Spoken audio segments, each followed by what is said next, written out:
To be honest, I never really fall in and get involved in my view in the Illuminati and the New World Order, all that type of stuff that unfortunately that a lot of the Muslim youth and a lot of the youth, they get hooked up on, because I know for a fact nothing can happen without the permission of Allah. You know, these people are not powerful than Allah. Whatever it is, even if it exists or not, they can do anything without the permission of Allah. So I don't even worry about that type or even get involved in that type of stuff, you know. Suge Knight, he's not a Muslim man like guide in Islam. Inshallah. We're trying to give him dawah. Make dua for him. You should make dua that all the rappers become Muslim. Inshallah. The rappers that are Muslim now is, like I mentioned, the Outlaws, Raekwon from the Wu-Tang Clan, Ghostface Killer from the Wu-Tang Clan. It was a rapper, he's a good friend of mine now, mashallah, because me and him, we come from enemies of each other. I was with Death Row Records and Tupac, he was with Puffy and Bad Boy Records.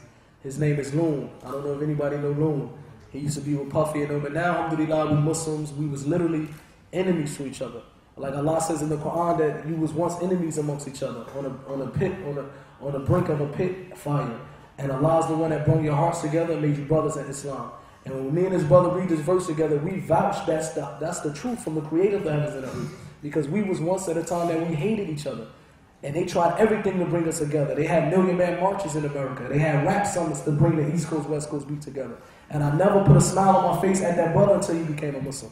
You know what I mean? So it's many others like Mos Def is a Muslim, Lupe Fiasco is there's a lot of people that's becoming Muslim, alhamdulillah.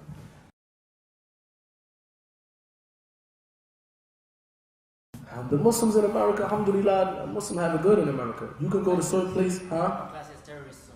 No, because most of the Muslims in America, alhamdulillah, you can go to certain places in America and the non-Muslims are very comfortable because the people know the religion of Islam and the people practice the religion of Islam. They don't call it to terrorists because Islam is not a religion of terrorists. You know what I mean? So the people in America, you go to certain places in America that the media, I'm surprised why America don't talk about this yet, you will feel you in the Middle East. You will feel you in a Muslim country. Some of the brothers might have been to Philadelphia, for example.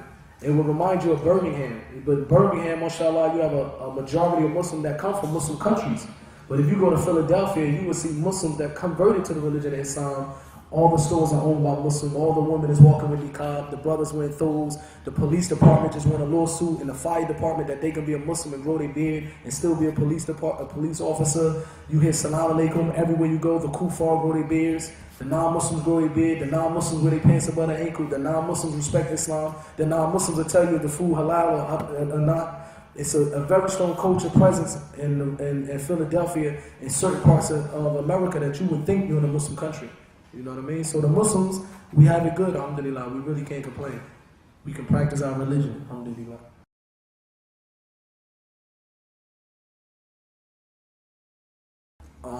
Of course I still get angry because I'm a human being. You know what I mean? And, but alhamdulillah, the way that I deal with my anger right now is definitely not the way I would have done it in the past.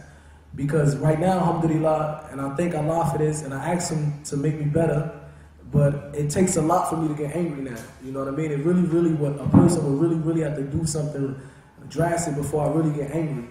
And then I will try to, and I pray that Allah don't let me get angry in that situation where I want to do something bad to anybody, because I know as a religion, as a Muslim, is accountability, you know what I mean? So now if I go get angry, for example, I try to do the sunnah, I try to sit up if I'm sitting down, I try to go do wudu, or I try to just leave away from that situation, whatever it was that's making me angry. Somebody was arguing with me, yelling, I try to walk out the room or something like that. So now I do try to make sure I think before I react.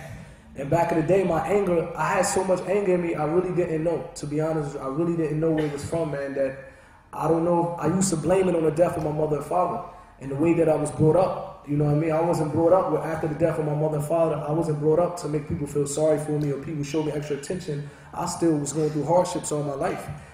And also, I just really couldn't pinpoint why I was so angry. And even the Outlaws were saying that, man, they never seen a person that was more angrier than me. And it wasn't until I become a Muslim, and I would say it's because I didn't know who my creator was. I would really say that because it seemed as soon as I became a Muslim, it was as if it was like a load lifted off my back. It was as if my heart finally had some light in it, you know what I mean? So, we still don't get angry, because we're human beings, but it depends on how we react when we get angry, Myself, I can speak for myself that I do know I need a lot growing in my religion. I need to get closer to my Lord because I know myself. You know what I mean? I could come up here in front of the kids, I can speak, and they might think that I'm on something good, but I know I can't fool my own self. So I do know I need to get it together. And inshallah, I want to take this opportunity of Ramadan to get closer to my Lord, learn the Arabic language. I told myself, inshallah, with the permission of Allah, that I want to be able to read the Quran proficiently, inshallah. You know what I mean?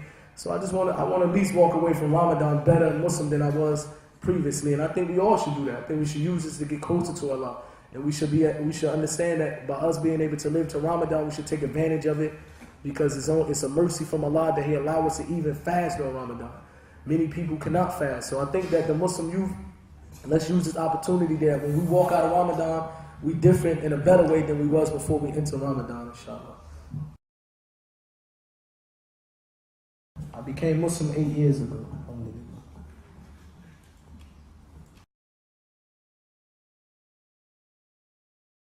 One, I won't use music to guide people because nobody will get guided through music because only the true guidance is from Allah.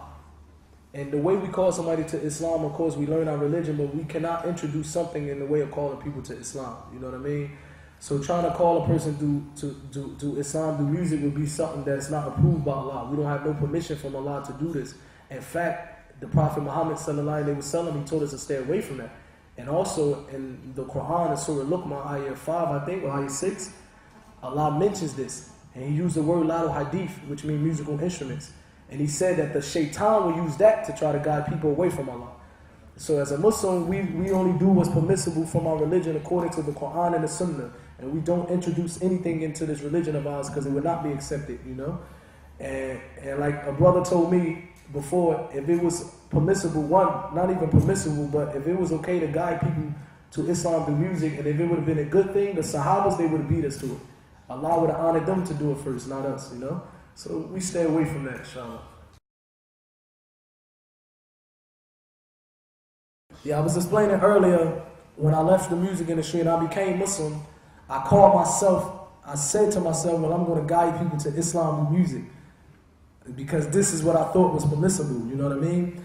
And it was a time that I said, you know what, I'm not going to do no music with cuss words anymore. And it was a time I remember I went to Virgin Records, and they had a record deal on a contract for me, and the guy said, look man, we got $1 million contract for you, but we need you to do a song this and Mobb Deep. And that's the only way you get this contract. So I said, let me get out of here, let me just go. I'm not going to do that because I didn't need money. I had money before, and I know the truth about the money. Money is not going to make you happy. So I wasn't like, wow, I need $1 million. I stepped away from it. Alhamdulillah. Then I said, well, maybe I just, since the Muslim youth listening to gangster music, maybe I just do so-called Islamic music, which is not, you can't even put them two words together because some of the scholars said that, for example, anything you attribute to Islam, it have to be from Allah, it have to be pure. Islam is from the creator of the heavens and the earth. Music is not from Allah. Music is not pure. You got gangster music, devil music. So there's no way you can put them two words together, Islamic music. But I said I'm going to do so-called Islamic music, call the people to Islam. And I remember I went to an event, and wallahi, this is even before brothers gave me the proof that music is haram. After I performed, while I was performing, the way the women and the men was interacting with each other, I told myself, this can't be permissible. The way they was acting, I said, nah, something can't be right. Because look how these same Muslim brothers and sisters I'm claiming that I want to help, look what I got them doing. And that's when I started to research about it. And that's when you have clear proof that this stuff is not permissible, you know?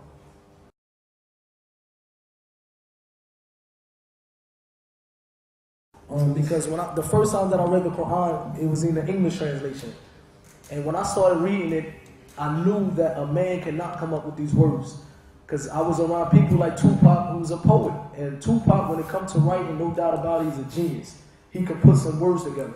But when I read the Quran, I said, no way in the world a man could even think this way. And I knew right there that this was from the creator of the heavens and the earth.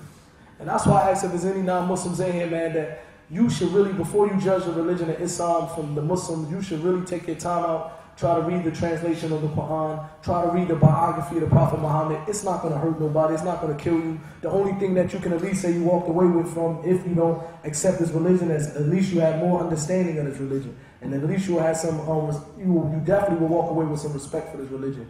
So the first time I read the Quran,